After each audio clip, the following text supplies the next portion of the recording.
Everything is different in Water's Edge. You can tell from the moment you cross the bridge from the mainland.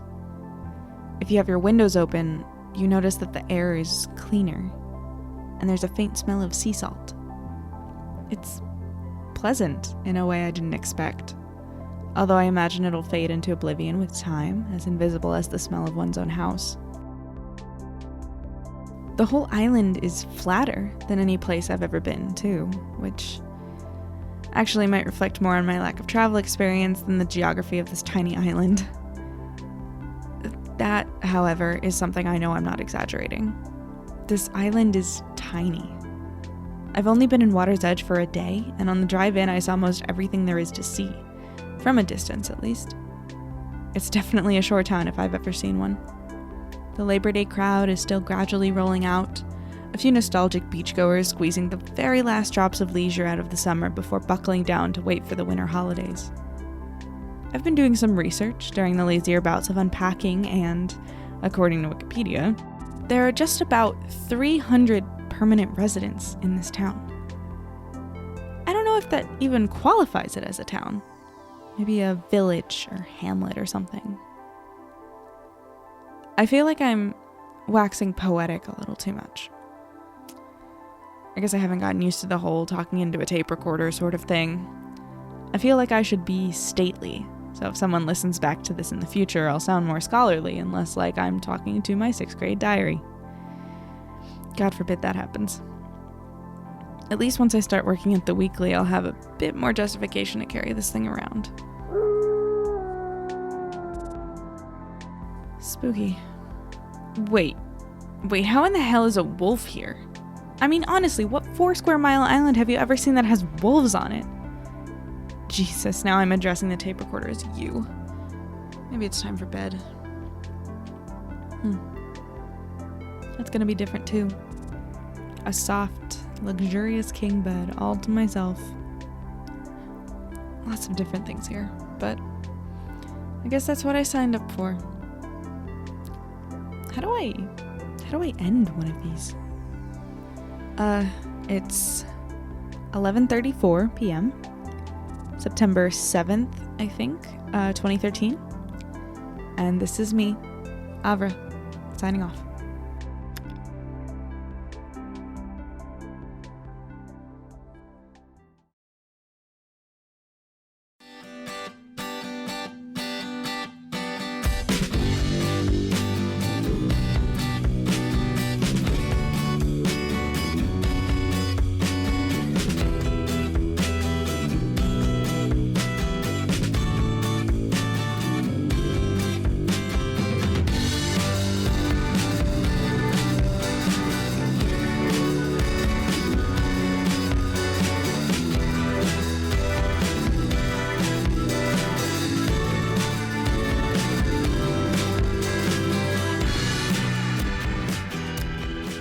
My God, I don't think I've ever slept on a mattress as comfortable as the one Desi's got here. That woman is a blessing, and her beach house is worth way more than what I'm paying for it. Not that I'm complaining, of course. She even left me some food she didn't go through during her family's vacation. Although there's no milk, but that's probably for the best. It's early. Like the sun hasn't come up fully sort of early. Wonder if I'll ever be able to get a full night's sleep again before my brain shakes itself awake. Maybe I should go for a walk on the beach or something. Embrace all those stereotypes. I really need to get back into running, but I tell myself that one at least once a month. Maybe being in Water's Edge will be different. I don't even necessarily want better. Just different. Oh, shit. What? Desi doesn't have any coffee. She doesn't even have a coffee maker. I should have known. She was always drinking tea at the office. I'll deal with that at Target on the mainland tonight, but I need some coffee now. I know this town's small, but damn, there's almost nothing open outside of the summer season. There's like 2 places that serve coffee, and one looks a little too hipster for me this early in the morning. So, diner it is.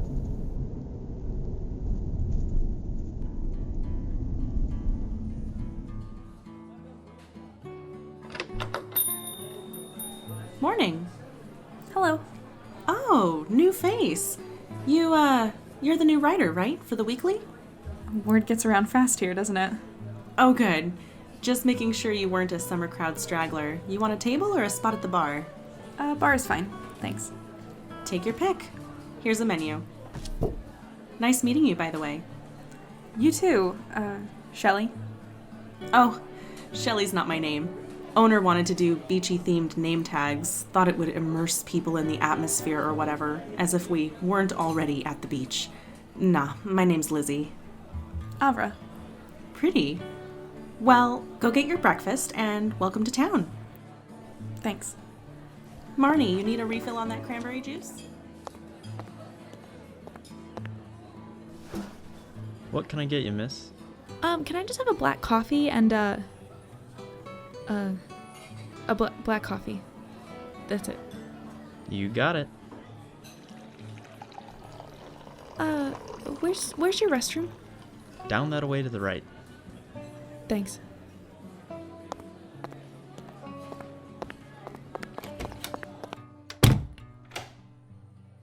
Oh my god. This is not real. This cannot be real. Get it together, Avra. You're just hallucinating again. There's no way that a man could actually be a what? A living freaking skeleton? Do you hear yourself?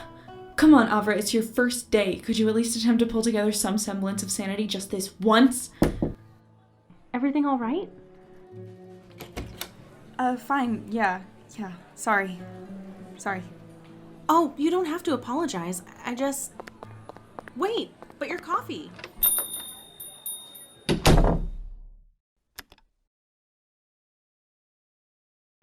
Old school. I really appreciate you embracing it. Is it on? I just turned it on, yeah. Hello, future Avra. I hope you're having fun reviewing notes. Alright, enough of that. Let's get down to business things. Oh, yes, of course. You can leave that on. I don't mind. No top secret stuff here. So, I'm not sure how much you know about this job. I actually had Jolene from this town's marketing board write up the posting for me. I understand it's an editor-in-chief position? That's right. Well, it's a bit more than a typical editor-in-chief would be doing. You are essentially the one-woman band running Water's Edge Weekly.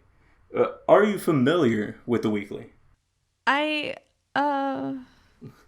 okay to say no. I didn't expect you would, considering you're all the way from, where did you say you were from again? Oh, Philadelphia. Ah, yes, lovely city. Lots of history. I'm sure you had better things to read than a little local newsletter. Here, let me find you one. Okay, here we are. This is one of my favorites. The Weekly is, in its truest form, a newsletter that publishes each Friday with stories about our lovely little town and its unique residents.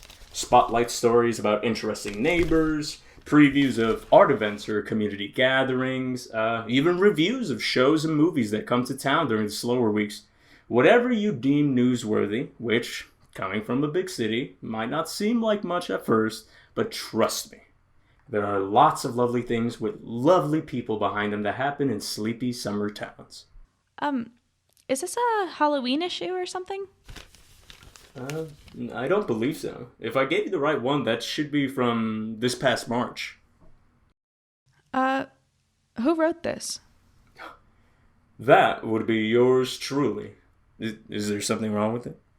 Oh, no. I mean... Because I go through these issues with a fine-tooth comb, I assure you. No mistakes are left unedited. I'm just a bit confused, I suppose. Feel free to ask any questions, even critical ones. I can take criticism, I promise. Well, maybe I'm just not getting the joke. I'm not sure, but right here, it says this local resident is a werewolf. And then over here, there's a clearly doctored photo of a person without a head. And this, what is this, a mermaid?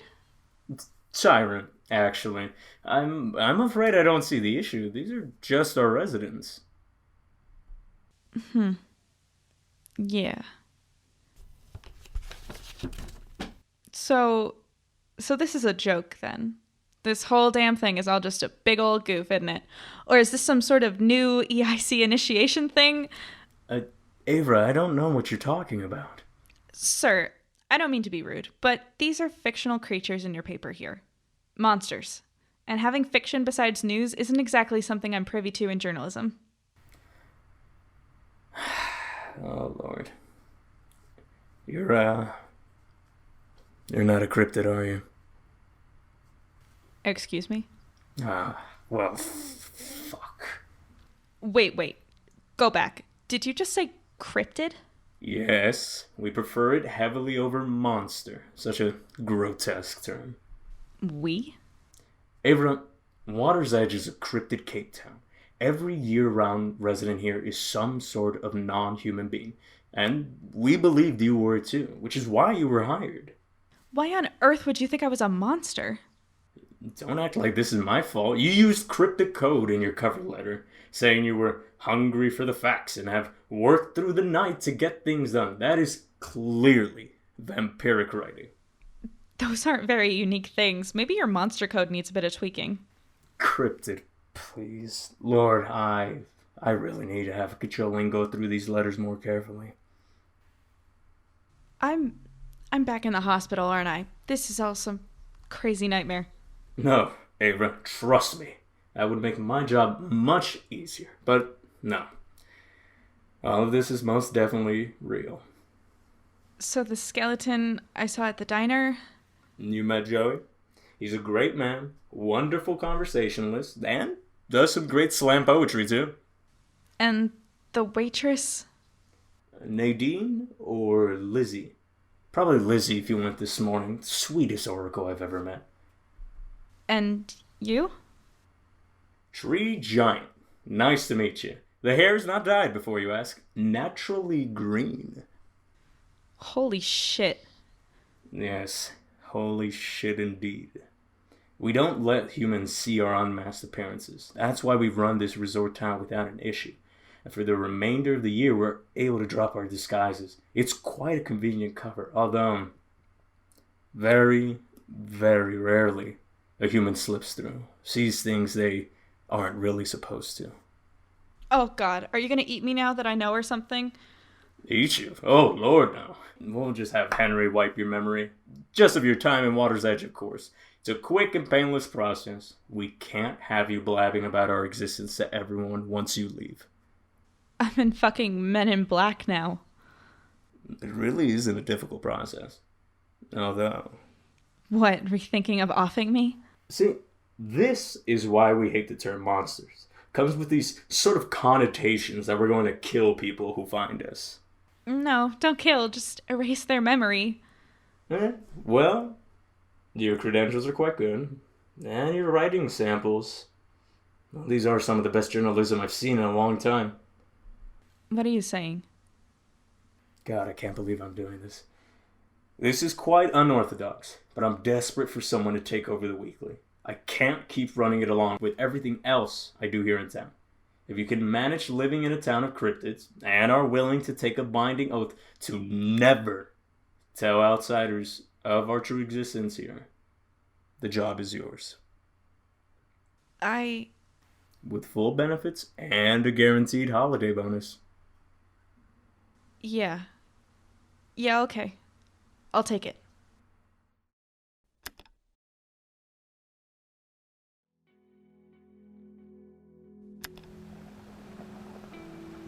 I thought I could go to sleep, and when I woke up, everything would be back to normal. I should have known better. I still woke up in Desi's house, still have a job as the only employee of the Water's Edge Weekly, and I still don't know why the hell any of this is happening to me. I thought sitting out on the beach would help, the whole calming ocean wave sound and salty breeze combination. And I suppose it does a bit, but it's only clearing my head enough to prove that all of this is real. And there's no waking up from reality.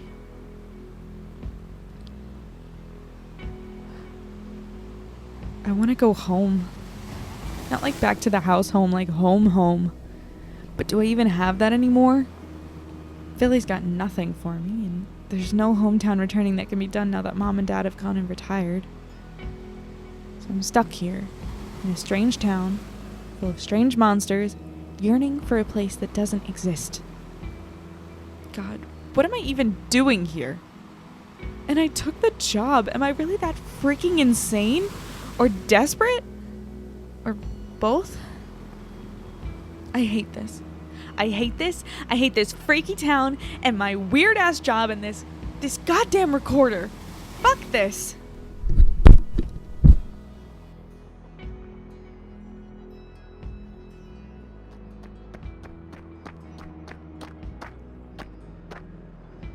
Hey, Avra, right? Yeah. Looks like you dropped this. I know you probably don't want it right now, judging by how far you chucked it, but I've noticed a lot of times I've thrown things, I end up missing them. Thanks. Lizzie? Hey, you remembered. You mind if I sit for a minute? Running on sand is harder than it looks, and it already looks pretty damn hard. Oh, yeah. Go ahead. So, word from Roger is you're a little different than the rest of us. That's one way of putting it. And you still took the job? Huh, you're interesting. I would argue I'm the least interesting person on this island. I mean, unless you guys have some invisible man or something, but even then, that's pretty weird. Oh, you mean Arthur? I'm joking. Sorry, I'm sure it's annoying for a stranger to make light of a difficult situation. I'm sure you think this place is weird and you're probably scared out of your mind, but don't want to show it because you're afraid you'll end up back wherever you came from with no memory of Water's Edge. That's not going to happen, though. We're cryptids, not monsters, and there's a difference. And what's that? Cryptids are unique creatures. We're special and weird, and some of us have abnormal abilities, and some of us just look really strange, but we're all just people. Monsters are bad. Doesn't matter what species they are or where they came from. Being strange doesn't automatically qualify you to be a monster, just like being a monster doesn't mean you're not human. Yeah, that's fair. Sorry. I'm still not sure if I'll be able to stay here, though. I ran away from a lot of stuff back where I used to live. I had to. At least I think I did. I know it wasn't good and it wasn't responsible, but the brain is good at convincing itself that bad choices are good in the moment. Things were supposed to be better here. I was gonna have a normal writing job at a normal publication in a sleepy little beach town and live in my old co-worker's rental. And now I'm the sole employee of a paper in a town full of cryptids. And I still feel... I don't even know what I feel. It's only been a couple days. Give it time. I think Water's Edge and its residents will grow on you. You just gotta let it. And hey, all of us here were running from something at one time or another. Some of us still are. That's what brought us here. There's no shame in it. Besides, it's good exercise. I'll see you around town then? Yeah. Yeah, I'll be around. Good. Come by the diner. Joey's still got that coffee for you. Will do. Oh, Lizzie? Is it rude to ask? What I am? I don't mind, personally, but everyone's different. I'm an oracle. Get visions of the future and riddles for Greek heroes who all died out a millennia ago, like one of those cheap fortune tellers at the boardwalk, but free and a lot spookier. Cool. I'll see you around. Don't forget your recorder.